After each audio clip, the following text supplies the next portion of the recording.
لا حول ولا قوة إلا بالله العلي العظيم. أعوذ بالله من الشيطان الرجيم. بسم الله الرحمن الرحيم. الحمد لله رب العالمين، ثم الصلاة والسلام على سيدنا محمد وعلى آله الطيبين الطاهرين.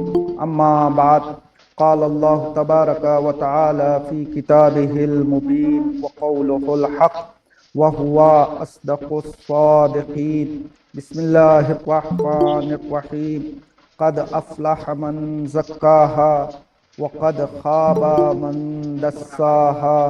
صدق اللہ العلی العظیم.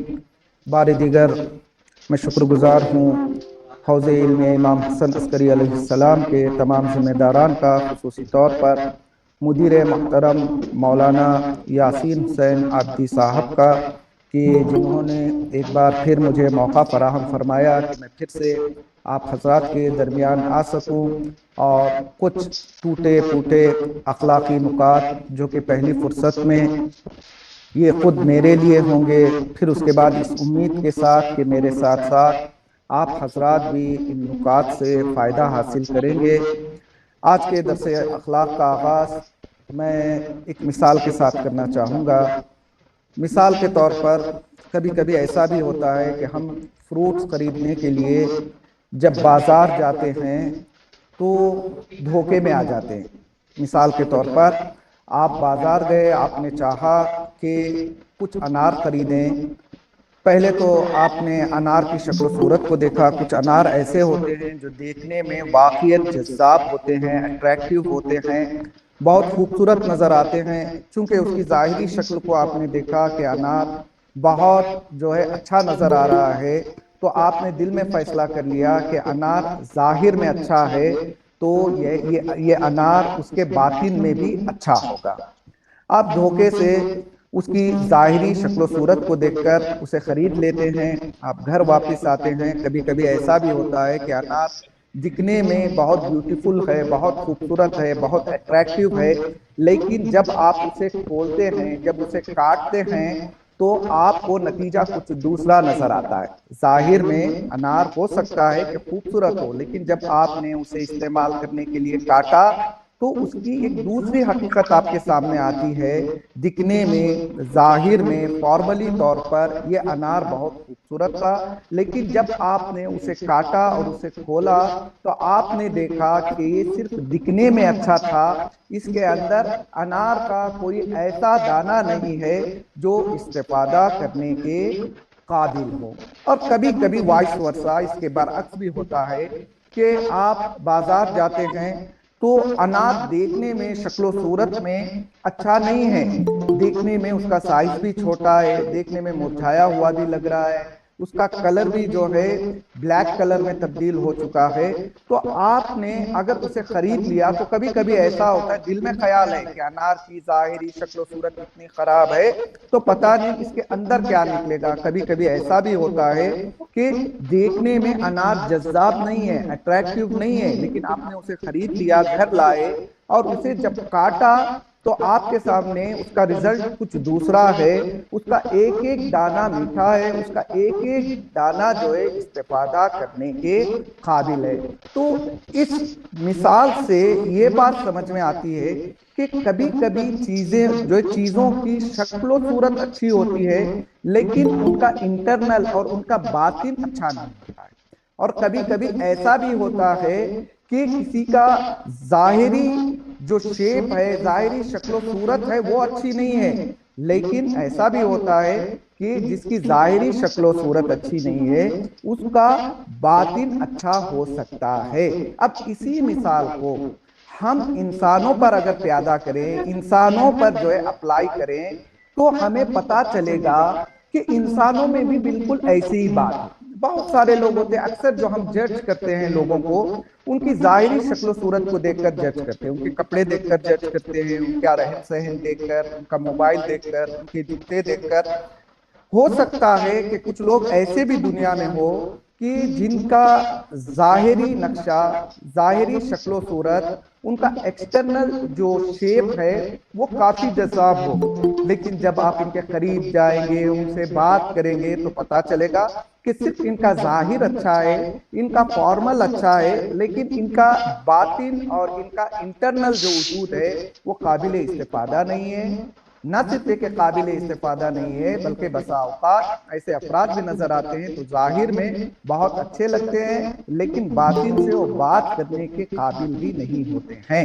اور اس کے برعکس دنیا میں بہت سارے لوگ ایسے نظر آتے ہیں کہ جن کا ظاہری حلیہ، ظاہری شکل و صورت دیکھ کر ہمیں دور سے وہ جذاب نہیں ہوتے، وہ اٹریکٹیو نہیں ہوتے، لیکن ان کے قریب جاتے ہیں، ہم ان سے گفتگو کرتے ہیں تو پتا چلتا ہے کہ ظاہر میں گرچہ یہ اٹریکٹیو نہیں ہے، لیکن ان کا انٹرنل ایکزسٹنس جو ہے، جو ان کا باطنی وجود ہے، وہ سراپا اٹریکٹیو ہے، ان کی ہر چیز جو ہے اچھی ہے۔ اچھا، یہ کب پتا چلے گا کہ ہمارا انٹرنل اچھا ہے یا نہیں ہے، ہمارا باطن قابل استفادہ ہے یا نہیں ہے، ہمارا باطن جو ہے اٹریکٹیو ہے یا نہیں ہے؟ یہ کب پتا چلے گا؟ ہر آدمی یہی کلیم کرے گا، مجھ سے آپ آ کے پوچھیں، گرچہ ظاہر اچھا بھی نہ ہو تو میں کہوں گا میرا ظاہر بھی اچھا ہے، میرا باطن بھی اچھا ہے۔ ہر انسان کا یہی کلیم ہوتا ہے، ہر انسان یہی کہتا ہے کہ میں ظاہر میں بھی اچھا ہوں، میں باطن میں بھی اچھا ہوں۔ ہاں، کوئی انسان ایسا بھی ہو کہ جو ظاہری طور پر یہ نہ کہہ سکے کہ میں اچھا ہوں، وہ ضرور کلیم کرے گا کہ میرا باطن بالکل صاف ستھرا ہے۔ یہ حقیقت کب کھلے گی، کب انسان کو پتا چلے گا کہ میرا باطن اچھا ہے یا جو ہے میرا باطن اچھا ہے یا اچھا نہیں ہے؟ یہ موت کے وقت پتا چلے گا۔ کیوں؟ مثال یاد رکھیے، انار کی حقیقت ہمیں کب پتا چلی؟ انار جب ٹوٹا تو اس کی حقیقت لوگوں کے سامنے آئی۔ بالکل اسی طریقے سے جب موت کا وقت آئے گا، موت کے وقت ہم ٹوٹیں گے، روح الگ ہوگی، جسم الگ ہوگا، اس وقت پتا چلے گا کہ ہمارا باطن اچھا تھا یا نہیں تھا۔ لہذا درس اخلاق کا یہی مقصد ہوتا ہے، یہی کوشش کی جاتی ہے کہ یہاں ایسے نکات بیان کیے جائیں جن کو پڑھ کر، جن کو سن کر انسان اپنے باطن کو صحیح کرنے کی کوشش کریں۔ نہیں، میں بات کو اور اچھی طرح سمجھانے کے لیے ایک اور چھوٹی سی مثال کا سہارا لوں گا، پھر انشاءاللہ اپنی گفتگو کو آگے بڑھانے کی کوشش کروں گا۔ مثال کے طور پر اگر کوئی تلوار غلاف میں ہو، اگر غلاف کافی خوبصورت ہو، کیونکہ تلوار تو نظر نہیں آتی ہے نا، تلوار تو غلاف کے اندر ہے، نیام کے اندر ہے۔ اگر غلاف جو ہوتا ہے، جو نیام ہوتی ہے، جو تلوار کا کور ہوتا ہے، وہ بہت پریسیس سٹونز اس میں لگے ہوئے ہو، اس کی ڈیزائننگ بھی بڑی باریکی سے کی ہوئی ہو، تو دیکھنے والا یہی فیصلہ کرے گا کہ غلاف اتنا اچھا ہے تو بالضرور اس کے اندر جو تلوار ہے وہ تلوار بھی کافی قیمتی اور کافی تیز اور کافی اچھی ہوگی۔ اگر اتفاق ایسا ہو جائے کہ غلاف بہت خوبصورت ہو، بہت ویلیوبل ہو، بہت ایکسپینسیو ہو، بہت قیمتی ہو، بہت اٹریکٹیو ہو، اور آپ اس کے قریب جائیں اور اس کے اندر کی شمشیر، اس کے اندر کی تلوار کو آپ باہر نکالیں اور اندر آپ کو لکڑی نظر آئے، تلوار نظر نہ آئے، غلاف کافی خوبصورت ہے لیکن غلاف کے اندر سے نکلنے والی جو چیز ہے وہ تلوار نہ ہو بلکہ لکڑی کا ٹکڑا ہو، تو آپ کیا کریں گے؟ اگر غلاف اچھا ہو، اندر تلوار نہ ہو، اس کی جگہ پر لکڑی ہو، تو لکڑی کا کچھ کام نہیں ہے، لکڑی جلانے ہی کے کام آئے گی۔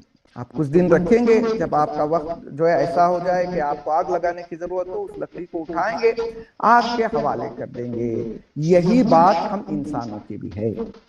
ہو سکتا ہے کہ ہمارا ظاہر اچھا ہو، ہر انسان کوشش کرتا ہے کہ اس کا ظاہری حلیہ، ظاہری ڈھانچہ، ظاہری فریم جو ہے لوگوں کے پسند آئے۔ ظاہری فریم سے کچھ نہیں ہوتا، اصل بات اندر کا وجود ہے۔ موت کے وقت جیسے ہم غلاف میں سے تلوار نکالنا چاہتے، تلوار نہ نکلے، لکڑی نکل جائے تو اسے آگ کے حوالے کر دیتے ہیں، یہی چیز ہو ہمارے اور آپ کے ساتھ بھی ہوگی۔ موت کے وقت جب یہ ہمارے وجود کا انار ٹوٹے گا اور خدا نہ خواستہ اس وجود کے اندر اچھی شکل و صورت نہ نکلے، خراب چیزیں نکلیں، بری چیزیں نکلیں، جیسے غلاف میں سے لکڑی نکلتی ہے تو اسے آگ کے حوالے کر دیا جاتا ہے، بالکل اسی طریقے سے اگر اعمال صحیح نہیں ہوں گے تو خداوند عالم فوراً فرشتوں کو حکم دے گا کہ یہ تو بیکار چیز اندر سے نکلی ہے، اور بیکار چیز جنت میں رہنے کے لائق نہیں ہے، لہذا فرشتوں کو حکم ہوگا کہ فوراً اس کے وجود کو جہنم کے حوالے کر دے۔ کیوں جہنم کے حوالے کر دے؟ چونکہ اچھی چیز نہیں ہے۔ آپ انار اگر سڑا ہوا انار نکلا تو آپ نے کھایا کیوں نہیں؟ کیونکہ آپ کو گوارا نہیں، جو چیز اچھی نہیں ہے وہ جو ہے اس چیز کو نہ استفادہ کیا جاتا ہے نہ اسے اپنے پاس رکھا جاتا ہے، فوراً آپ نے کیا کیا تھا؟ کوڑے دان میں ڈال دیا تھا۔ غلاف اچھی تھی، اندر تلوار نہیں نکلی، لکڑی نکلی، تو آپ نے کیا کیا؟ فوراً اسے آگ کے حوالے کر دیا۔ بالکل یہی فارمولہ ہمارے ساتھ بھی جو ہے ہوگا کہ اگر اندر کا وجود اچھا نہیں ہوگا، ادھر روح اور جسم میں جدائی ہوگی، ادھر خداوند عالم فرشتوں کو حکم دے گا کہ اسے فوراً جہنم کے حوالے کر دو، چونکہ ہم نے دنیا میں بھیجا تھا اسے اعمال صالحہ بجا لانے کے لیے، اچھی چیزوں سے اپنے وجود کو آراستہ کرنے کے لیے، لیکن اس کا وجود نکھرنے کی بجائے، اس کا وجود سنورنے کی بجائے، اس کا وجود سڑ گل گیا ہے۔ اب جو چیز سڑ گل جاتی ہے، کسی کام کی نہیں رہتی ہے، اسے پھینک دیا جاتا ہے یا جلا دیا جاتا ہے۔ خدا نہ خواستہ موت کے بعد ہمارے نامہ اعمال کچھ اس طرح ہو تو خداوند عالم وہی برتاؤ ہمارے ساتھ کرے گا جو ہم ایک سڑے ہوئے انار کے ساتھ برتاؤ کرتے ہیں، جو ہم ایک لکڑی کے ساتھ برتاؤ کرتے ہیں۔ لہٰذا انسان کو کوشش کرنی چاہیے کہ 24 گھنٹے 24/7، یہ عقیدہ جو میں نے پہلے بھی کہا تھا اپنے ذہن میں بٹھا لیں کہ ہم جو زندگی بسر کر رہے ہیں وہ آزاد زندگی نہیں ہے۔ اچھا، ابھی آپ میرے سامنے کیمرے کے سامنے ہیں تو میرے بات کرنے کا ڈھنگ الگ ہو جائے گا۔ ابھی کیمرہ آف ہو جائے، میں اس کمرے میں اکیلا رہوں تو میرے بات کرنے کا ڈھنگ بدلے گا نہیں بدلے گا؟ کسی حد تک بدل جائے گا۔ انسان کو یہ عقیدہ رکھنا ہے کہ ہم 24/7 اللہ کی نظارت میں ہیں، اللہ کا کیمرہ جاری ہے، ریکارڈنگ چل رہی ہے، ریکارڈنگ چل رہی ہے۔ موت کے بعد بے ریکارڈنگ کو شک دیکھ کر جو ہے فیصلہ ہوگا کہ اگر نامہ اعمال اچھے ہوں گے تو ڈیسٹینیشن بھی اچھا ہوگا۔ خدا نہ خواستہ نامہ اعمال اگر اچھے نہیں ہوں گے تو پھر ہمارا ڈیسٹینیشن بھی اچھا نہیں ہوگا۔ چلیے پھر میں ایک جو ہے سوال اٹھاتا ہوں کہ ابھی تک میں نے یہ کہا کہ اندر جو باطن ہے ہمارا، باطن کو صاف ستھرا رکھنا ہے، یہ دوسرے الفاظ میں کہوں کہ ہماری روح کو پاک و پاکیزہ رکھنا ہے، ہمارے سول کو پیوریفائڈ کرنا ہے، ہر طرح کی گندگیوں سے صاف رکھنا ہے تاکہ یہ اس لائق بن جائے کہ ادھر موت کا سفر شروع ہو تو خداوند عالم فوراً اپنے فرشتوں سے کہے کہ یہ بندہ میرا بندہ ہے، اسے کسی طرح کی تکلیف نہیں ہونی چاہیے، اسے برزخ میں بھی آرام سے رہنے دو، اور جب برزخ ختم ہوگا تو ہمارا فائنل ڈیسٹینیشن جو ہوگا پیراڈائز، جنت، جنت میں بھی ہمیں جگہ مل جائے۔ سوال، ہم کیا کریں کہ ہماری روح پاک و پاکیزہ ہو جائے؟ کیونکہ جب تک روح پاک و پاکیزہ نہیں ہوگی، پیوریفائڈ نہیں ہوگی، اس وقت تک ہمیں سکون نہیں ملے گا۔ ہمارا ڈیسٹینیشن جو فائنل ڈیسٹینیشن ہے، جس کی تمنا وش ہمارے دل میں ہے کہ ہم جنت میں پہنچ جائیں، وہ پوری ہونے والی نہیں ہے۔ ایک ہی فارمولہ ہے، آپ کو کیا کرنا ہے؟ اللہ کے بھیجے ہوئے نمائندوں کے بتائے ہوئے راستے پر چلنے کی کوشش کرنا ہے۔ چونکہ 1,24,000 انبیاء، اس کے بعد معصومین علیہم السلام، پھر اس کے بعد ان کی جگہ پر عارفان، اولیاء، علماء، مجتہدین، یہ جتنے افراد ہیں سب کا کام کیا ہے؟ جو تلواریں کند ہو گئی ہیں ان کو یہ لوگ سیخل کرتے ہیں، انہیں شارپ کرنے کا کام کرتے ہیں۔ اگر کسی کے پاس زہر بھی ہے، کڑوی چیز بھی ہے، اسے وہ شکر بنانے کا، میٹھا بنانے کا ہنر جانتے ہیں۔ اگر ہم چاہتے ہیں کہ ہماری یہ جو گندگیوں میں بھری ہوئی روح ہے، یہ ان گندگیوں کے دلدل سے نکل کر پاک و پاکیزہ ہو جائے، تو ایک ہی کام کرنا ہوگا، ہمیں انبیاء، معصومین، اولیاء، عرفاء، علماء کے بتائے ہوئے راستے پر چلنا پڑے گا۔ چونکہ قرآن مجید میں خداوند عالم یہ ارشاد فرماتا ہے لَقَدْ أَرْسَلْنَا نُوحًا إِلَىٰ قَوْمِهِ، پھر آگے جو ہے آیت کے آخر میں یہ ارشاد ہوتا ہے إِنِّي لَكُمْ نَذِيرٌ مُبِينٌ۔ جناب نو اپنی بات نہیں کر رہے ہیں، بلکہ اللہ کی جانب سے آنے والے ہر نمائندے اور نمائندوں کے پیغام کو پہنچانے والے ہر عالم کی زبانی حضرت نوح علیہ السلام کا قول قرآن میں درج ہے، کہا انی لکم نذیر مبین۔ دیکھو میں آیا ہوں، میرا پوسٹ کیا ہے، میرا کام کیا ہے، میں آیا ہوں تاکہ میں تمہیں ڈرا سکوں، تاکہ میں تمہیں الرٹ کر سکوں، تاکہ میں تمہیں انذار دے سکوں، میں بتا سکوں کہ دیکھو آنے والے ڈیسٹینیشنز میں کیا کیا خطرات ہیں اور کس طرح سے زندگی بسر کرو گے اور کس طرح سے اپنی روح کو پاک و پاکیزہ رکھو گے تو تمہارا فائنل ڈیسٹینیشن جو تم چاہتے ہو وہ تمہیں ملنے والا ہے۔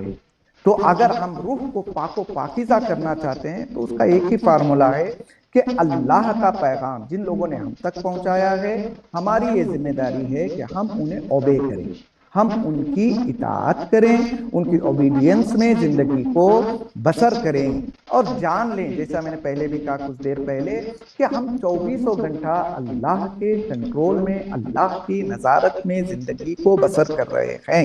ہاں انسان سوچتا ہے میں خوبصورت ہوں، میں خوبصورت ہوں تو میں کچھ بھی کر سکتا ہوں، کسی کے ساتھ بھی فراڈ کر سکتا ہوں، ٹھیک ہے، ہاں کسی کے ساتھ بھی میں رابطے کو برقرار رکھ سکتا ہوں، کسی کے ساتھ بھی میں چیٹ کر سکتا ہوں، کسی کے ساتھ بھی میں ویڈیو کال کر سکتا ہوں۔ کیوں کر سکتا ہوں؟ چونکہ میرا چہرہ اٹریکٹیو ہے، میں خوبصورت ہوں، مجھے حق ہے، چونکہ اللہ نے مجھے خوبصورت بنایا ہے تو مجھے حق ہے، ہر خوبصورت انسان کا حق ہے کہ وہ دوسروں سے رابطے کو برقرار رکھے۔ میں ظلم کروں گا، کیوں کروں گا؟ میں پاورفل ہوں، اللہ نے مجھے دولت عطا کی ہے، میں ویلدی ہوں، ویلتھ میرے پاس ہے، لہٰذا میرے پاس دولت ہے تو میں جیسے چاہے استعمال کروں، میں اپنے حساب سے فیصلہ کروں گا۔ کیوں؟ چونکہ مجھے پوسٹ ملا ہے، میں ایک مدرسے کا مدیر ہوں، مثال کے طور پر میں مدیر ہوں، بچے میرے کنٹرول میں ہیں، تو لہٰذا میں جیسے چاہوں گا ویسے آپ کے ساتھ برتاؤ کروں گا۔ انسان کو یہ بھولنا نہیں چاہیے، یہ آپ جو کہہ رہے ہیں میری دولت، میری خوبصورتی، میرا منصب، میرا علم، میرا پوسٹ، یہ میرا نہیں ہے، بلکہ آپ ایک کٹ پتلی ہیں۔ آپ کے پیچھے جو ریموٹ کنٹرول جس کے ہاتھ میں ہے اس ذات کا نام ہے اللہ سبحانہ و تعالیٰ کی ذات۔ نہیں، میں ایک چھوٹی سی آیت کا سہارا لوں گا، بات اچھی طرح سے آپ تک پہنچ جائے گی۔ داستان ملتی ہے، مثال کے طور پر آپ بھی یہ تجربہ کر سکتے ہیں، کسی کے پاس اگر کھیت ہو، کھیت میں پرندے وغیرہ آتے ہیں، ٹھیک ہے، تو وہاں طرح طرح کی چیزوں کو لگایا جاتا ہے، کبھی نقلی انسان بنا کے لگایا جاتا ہے، کبھی پرچم لگایا جاتا ہے، ٹھیک ہے، پرچم پہ جانوروں کی تصاویر بنائی جاتی ہے۔ مثال کے طور پر اگر کوئی پرچم کو لگا دے، پرچم پر جو ہے فلیگ پر اگر شیر کی تصویر ہو، دور کھڑا ہوا بچہ اگر اس سے پوچھے کیا ہے تو کہے گا شیر چل بھی رہا ہے، لیکن جو دقت کریں گے وہ سمجھ جائیں گے شیر کہاں چلے گا، وہ تو پرچم پہ جو ہے بنی ہوئی ایک تصویر ہے، اس کے اندر طاقت کہاں کہ وہ چلے۔ اگر دقت کرے تو پتا چلے یہ جو چلنے کی ایکٹنگ ایسا لگ رہا ہے کہ شیر چل رہا ہے، شیر نہیں چل رہا ہے، پیچھے ہوا ہے، ہوا چلتی ہے تو ہوا کے دم پر یہ ہلتا ہے، سامنے والے کو لگتا ہے کہ شیر چل رہا ہے۔ بالکل اسی طریقے سے یہ دولت ہماری نہیں، دولت دینے والا کوئی اور ہے، جس نے چاہا کہ ہم مالدار بنے، ہمارا امتحان ہو تو ہمیں دولت ملی۔ یہ خوبصورتی صرف ماں باپ کی وجہ سے نہیں ہے، خوبصورتی دینے والے نے رحم میں ہماری تصویر کشی کی اور چاہا کہ تم اس شکل و صورت میں دنیا میں جاؤ تاکہ اسی شکل و صورت کے ذریعے سے تمہارا امتحان ہوگا، تو تب کہیں جا کر میں دنیا میں لائق بنا کہ میں 24 گھنٹے میں 20 مرتبہ جو ہے مرر کو دیکھوں، آئینے کو دیکھوں اور دوسروں کے سامنے جانے میں جو شرمندگی محسوس نہ کروں بلکہ فخر محسوس کروں، کیونکہ اللہ سبحانہ و تعالیٰ نے مجھے خوبصورت بنایا ہے۔ تو خلاصہ یہ کہ ہم نہیں چل رہے ہیں، کوئی اندیکھی طاقت، ہر چیز کے پیچھے کوئی اندیکھی طاقت ہے جو ہم کو چلا رہی ہے۔ ہم یہ نہ سوچے کہ میں کر رہا ہوں، میں کون ہوتا ہوں، ٹھیک ہے، میں بول رہا ہوں، میں نہیں بول رہا ہوں، طاقت ہے جو مجھ سے بلوا رہی ہے۔ اب ہم اگر کامیاب ہونا چاہتے ہیں، روح کو پاک و پاکیزہ رکھنا چاہتے ہیں، فائنل ڈیسٹینیشن تک جانا چاہتے ہیں، تو ہماری ذمہ داری کیا ہے؟ سورہ اسراء کی پھر آیت پڑھوں گا، وَقَضَىٰ رَبُّكَ اللہ تعبدوا الا ایہ، اللہ کا فیصلہ کیا ہے کہ اللہ کی عبادت کرو۔ جب پتا چل گئے سارے پاورز کی اسی کے ہاتھ میں ہے تو تم اس سے دوستی کر لو، اگر اس سے دوستی کر لو گے تو کام بن جائے گا۔ اور صرف اللہ سے دوستی کام نہیں آئے گی، اللہ نے کہا اگر مجھ سے دوستی کرنا ہو تو ڈائریکٹ مجھ سے نہیں، تمہارے اوپر کچھ رائٹس ڈال رہا ہوں، ان کے ذریعے سے آنا۔ بہترین مثال حوض علمیہ کے شروعاتی سالوں میں شاید آپ لوگوں نے بھی پڑھی اور کچھ لوگ پڑھ رہے ہوں گے، کتاب ہے آداب اسلامی۔ آداب اسلامی کی 2 جلدیں ہیں، بڑی خوبصورت طریقے سے ہمیں جو سمجھا دیا گیا کہ اللہ تک اگر جو مخلوق کے ذریعے پہنچنا ہے تو کیسے پہنچنا ہے۔ اللہ نے کہا جو میں تمہارے اوپر بندوں کے رائٹس جو دے رہا ہوں، تمہاری یہ ذمہ داری ہے کہ تم ان رائٹس کو پورا کر کے آؤ تو تم مجھے بھی پالو گے۔ اسی لیے اللہ نے صرف یہ نہیں کہا کہ اللہ تعبدوا الا یا کسی اور کی عبادت نہیں کرنا، صرف میری عبادت کرنا۔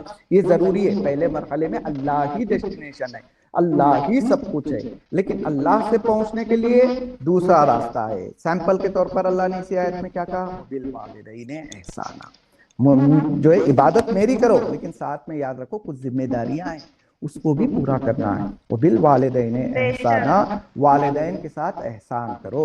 یہ ایک مثال ہے، آپ کتاب آداب اسلامی میں پڑھیں گے تو آپ کو بات شروع ہو جائے گی۔ اخوت اسلامی سے آپ نے پڑھا ہے، پھر والدین کے حقوق آ جائیں گے، پھر صلہ رحم کے حقوق آ جائیں گے، پھر پڑوسی کے حقوق آ جائیں گے۔ یہ سارے حقوق میں، سارے رائٹس میں انسان گھرا ہوا ہے، ٹھیک ہے۔ انسان کو چاہیے کہ یہ رائٹس پورے کرے۔ انسان کیا کرے؟ اللہ تک پہنچنا ہے تو کیا کرے؟ بندوں کے حقوق کے ذریعے سے انسان کوشش کرے کہ وہ پروردگار عالم تک پہنچے۔ اگر انسان کو قرب خدا حاصل ہو جائے گا، انسان خدا تک پہنچ جائے گا، تو پھر اس کی روح بھی پاک و پاکیزہ ہوگی، پھر اس دنیا سے جائے گا تو صرف انار خوبصورت نہیں ہوگا، بلکہ انار کے اندر کا جو مغز ہوگا، جو دانے ہوں گے، جو میوے ہوں گے، وہ بھی خوبصورت ہوں گے۔ جب ہم اس دنیا سے جائیں تو انشاءاللہ ہمارا ایکسٹرنل ایگزسٹنس، ظاہری وجود بھی اچھا ہو، انٹرنل ایگزسٹنس، ہمارا باطنی وجود بھی کافی خوبصورت ہو۔ اور یہ بندگی زبان سے نہیں، عمل سے ہونی چاہیے۔ زبان سے تو ہم بھی کہتے ہیں، بڑی بڑی باتیں کرتے ہیں، لیکن عمل سے ہو، ٹھیک ہے۔ ہم زبان سے تو کہتے ہیں اللہ تعبدوا الا ایا، ہم صرف جو ہے خدا کی عبادت کرتے ہیں۔ پریکٹیکل لائف میں آ کے دیکھیے، صبح سے آپ سوچیے کتنے لوگوں کی بندگی کی ہے ہم نے۔ ہم کبھی ثروت مند انسان کی بندگی کرتے ہیں، کبھی کسی منسٹر کی بندگی کرتے ہیں، کبھی کسی استاد کی بندگی کرتے ہیں، ٹھیک ہے، کبھی بھائی بہن کی بندگی کرتے ہیں، کبھی شریک حیات، خصوصاً شریک حیات کی بندگی کرتے ہیں۔ انسان خصوصاً جوانی کے عالم میں یہ سوچتا ہے کہ کامیابی کا راستہ شریک حیات کی بندگی ہے۔ اللہ کہہ رہا ہے اللہ تعبدوا الا ایا، پریکٹیکل طور پہ تم بندگی کرنا تو سب کی بندگی نہیں کرنا، بلکہ بندگی صرف اور صرف میری کرنا۔ انسان زبان سے تو پڑھتا ہے، صبح پڑھتا ہے لا الہ الا اللہ، شام پڑھتا ہے لا الہ الا اللہ، کوئی پوچھے تمہارا عقیدہ کیا ہے، بتاتا ہے لا الہ الا اللہ، لیکن پریکٹیکلی طور پہ اگر اس کی زندگی میں دیکھیں تو زبان سے اللہ کے علاوہ کوئی معبود نہیں، پریکٹیکلی طور پر ہمارے ہزار معبود بن جاتے ہیں۔ یہیں پر رک کر میں حضرت یوسف علیہ السلام کی طرف آپ کو لے جانا چاہوں گا۔ حضرت یوسف علیہ السلام نے اسی مسئلے کو چھیڑا تھا زندان میں۔ جب حضرت یوسف علیہ السلام زندان میں تھے تو قیدیوں سے گفتگو ہوا کرتی تھی نا۔ آپ کے ایک ڈائلاگ کو قرآن نے بھی نریٹ کیا، ڈکٹیٹ کیا ہے، قرآن مجید میں ہے کہ حضرت یوسف ایسے زندان میں بیٹھے بیٹھے ایک دن زندانیوں سے پوچھتے ہیں ارباب مختلف خیر ام رب واحد، ذرا مجھے بتاؤ زندگی میں بہت سارے رب ہوں گے، بہت سارے پروردگار ہوں گے تو بہتر ہے، یا زندگی گزارنے کے لیے ایک ہی پروردگار ہو تو جو ہے بہتر ہے۔ حضرت یوسف علیہ السلام سوال نہیں کر رہے تھے، بلکہ ان کو پیغام دے رہے تھے، دیکھو زندگی گزارنے کے لیے اگر کامیاب زندگی گزارنا ہے تو ایک پروردگار کے اوپر 100% پوری طرح سے اس کی بندگی میں جانا ہے۔ اگر ایک پروردگار کی بندگی نہیں کرو گے تو پریکٹیکل طور پر زندگی بکھر جائے گی، تمہیں 100 لوگوں کی پوجا کرنی پڑے گی، 100 لوگوں کی بندگی کرنی پڑے گی، 100 لوگوں کی عبادت کریں۔ چونکہ اللہ پہ بھروسہ نہیں ہے تو آپ کبھی استاد کی بندگی کرو، کبھی باپ کی بندگی کرو، کبھی بھائی کی بندگی کرو، کبھی دوست کی بندگی کرو، کبھی باس کی بندگی کرو، کبھی بیوی کی بندگی کرو، کبھی شوہر کی بندگی کرو، کبھی بچوں کی بندگی کرو۔ کیوں؟ یہ 100 بندگیاں کہاں سے آئی؟ چونکہ ہم نے ایک بندگی کو صحیح سے انجام نہیں دیا تھا۔ اگر زندگی میں ایک پروردگار کی بندگی آ جائے تو پھر ہمیں 100 پروردگار کی طرف جھکنے کی ضرورت نہیں ہے۔ اور پروردگار، چونکہ جب ہم ایک پروردگار کے ہو جاتے ہیں، اللہ اپنی کوالٹیز، اپنے ایٹریبیوٹس کو ہمارے وجود میں ڈالنے کی کوشش کرے گا۔ اللہ کہے گا میں پاورفل ہوں، میں قدیر ہوں، تو نے میری بندگی کی ہے، تیرے اندر میں قدرت ڈال دوں گا۔ میں علیم ہوں، ہر چیز کا نالج میرے اندر ہے، تو نے میری بندگی کی ہے، تجھے میں عالم بنا دوں گا، ٹھیک ہے۔ میں قادر ہوں، میں تجھے قدیر بنا دوں گا۔ پروردگار عالم ہر اپنی جو ہے صفت کو آپ کے وجود کے اندر ڈالنا شروع کر دے گا۔ لہٰذا اگر روح کو پاک کرنا ہے تو یہ پروردگار کی بندگی، ساتھ میں رائٹس جو ہے رائٹس کو پوری طرح سے نبھانے کی کوشش کرنی چاہیے، اور اس کے بعد انبیاء اولیاء کے بتائے ہوئے راستے پر زندگی کو آگے بڑھانا ضروری ہے۔ یعنی اسی حضرت یوسف علیہ السلام کے حوالے سے ملتا ہے کہ حضرت یوسف علیہ السلام جب سارے امتحانات دے کر تخت پر بیٹھ گئے تو آپ کے ایک بچپنے کا دوست آپ کے قریب آیا، آنے کے بعد کہا کہ یوسف کافی سال ہو گئے، ڈو یو ریمبر می، کیا تم جو ہے مجھے یاد کرتے ہو؟ کیا تمہیں یاد ہے کہ میں تمہارا چائلڈہڈ جو ہے فرینڈ ہوں؟ حضرت یوسف نے کہا یاد ہے مجھے، تم بچپن میں میرے ساتھ کھیلا کرتے تھے، مجھے یاد ہے کہ تم میرے دوست ہو۔ تو دوست نے جب دیکھا کہ دوست نے مجھے اتنے سالوں کے فراق کے بعد بھی پہچان لیا، تو اب وہ کلوزنس جو ہے تھوڑی سی بڑھ گئی، ٹھیک ہے، قربت بڑھ گئی۔ قریب جا کے حضرت یوسف سے پوچھا کہ میں نے سنا ہے کہ بھائیوں نے تمہیں کنویں میں ڈال دیا تھا۔ حضرت یوسف علیہ السلام نے کہا کہ دیکھو میری مثال شیر کی مثال ہے، شیر کو زنجیر میں باندھو تو اسے کتے کا نام نہیں دیا جاتا، کتے کا لفظ میں اپنے طرف سے کر رہا ہوں سمجھانے کے لیے، انہوں نے کہا شیر ہر حالت میں شیر ہوتا ہے، یعنی شیر کو کی اگر جو ہے شکل بدل دی جائے تو اس پہ دوسرا نام نہیں آئے گا۔ یوسف زندان میں رہے تب بھی یوسف ہے، کنویں میں رہے تب بھی یوسف ہے، آج خداوند بے شک، عالم نے سبحان تخت اللہ۔ میں بٹھا دیا ہے تو آج بھی یوسف یوسف ہی رہیں گے۔ پھر اس کے بعد بے شک۔ دوست نے پوچھا کہ میں نے سنا ہے کہ تمہیں زندان میں ڈال دیا گیا تھا سالہ سال تک، تو حضرت یوسف نے پھر مثال کا سہارا لیا، کہا کہ دیکھو گندم کا جو دانہ ہوتا ہے جب تک زمین میں نہیں جائے گا، اپنے آپ کو فنا کے حوالے نہیں کرے گا، تو نہ اس سے پتے نکلیں گے، نہ اس سے بلتیاں نکلیں گے، نہ اس سے ایک گندم سے ہزار گندم بن کر نکلیں گے۔ حضرت یوسف نے درس دیا میں زندان میں نہیں گیا تھا بلکہ اپنے تکامل کے راستے کو طے کر رہا تھا، اور تکامل اور قرب خدا اور خدا کی بندگی جو ہے مشکلات میں چھپی ہوئی ہے۔ اگر خدا نہ خواستہ اس راستے میں مشکلات آ جائے تو انسان یہ نہ سوچے کہ مشکلات آ گئے میں اب گیو اپ، میں مان لیتا ہوں، میں سامنے والے کے آگے جھک جاؤں گا، یہ راستہ چھوڑ دوں گا، نہیں، اسی مشکلات میں جو انسان ڈٹا ہوا رہتا ہے آخرت بھی اسی کی ہے اور اسی کی روح ہر طرح کی پلیدگی سے دور رہتی ہے۔ اچھا، حضرت یوسف کے دوست نے جب حضرت یوسف سے دو چار سوال کر لیے تو حضرت یوسف نے کہا بھائی اتنے سالوں کے بعد ملاقات ہوئی ہے اور قربت بھی وہی باقی ہے، تم نے میرے بارے میں سب کچھ پوچھ لیا، اچھا مجھے بتاؤ اتنے سالوں کے بعد ملنے کے لیے آئے ہو، کچھ لائے ہو، کچھ گفٹس لائے ہو میرے لیے؟ تو حضرت یوسف کے دوست نے کہا میں نے ساری چیزوں کو دیکھ لیا، ایسی کوئی چیز نہیں ملی جو تمہارے پاس نہ ہو، خدا نے تمہیں سب کچھ دے دیا ہے، ساری چیزیں تمہارے پاس ہے، لیکن کافی غور و فکر کے بعد میں نے سوچا کہ تمہارے لیے ایک تحفہ لے جانے کے لائق ہے، لہٰذا میں تمہارے لیے ایک تحفہ لایا ہوں۔ وہ تحفہ یہ ہے کہ میں تمہارے لیے ایک میرر، ایک آئینہ لے کر آیا ہوں تاکہ تم آئینے میں اپنے چہرے کو دیکھ سکو۔ تو حضرت یوسف علیہ السلام کو دوست نے جو آئینہ گفٹ کیا ہے نا، اس میں بہت ہی بڑا لیسن چھپا ہوا ہے۔ دیکھیں ہم اس لائق بن کر اس دنیا سے جائیں کہ قیامت کے دن خداوند عالم ہر ایک کے سامنے اس کا آئینہ رکھے گا، ٹھیک ہے، جب آئینہ رکھے تو ہماری بری صفات اس آئینے میں ریفلیکٹ نہ ہو بلکہ اللہ کی بندگی سے جو اللہ کے صفات ہمارے ایگزسٹنس میں آ چکے ہیں وہ صفات ہمارے اندر آئینے میں دیکھیں تو علم نظر آئے، آئینے میں دیکھیں تو رحم نظر آئے، آئینے میں دیکھیں تو سخاوت نظر آئے۔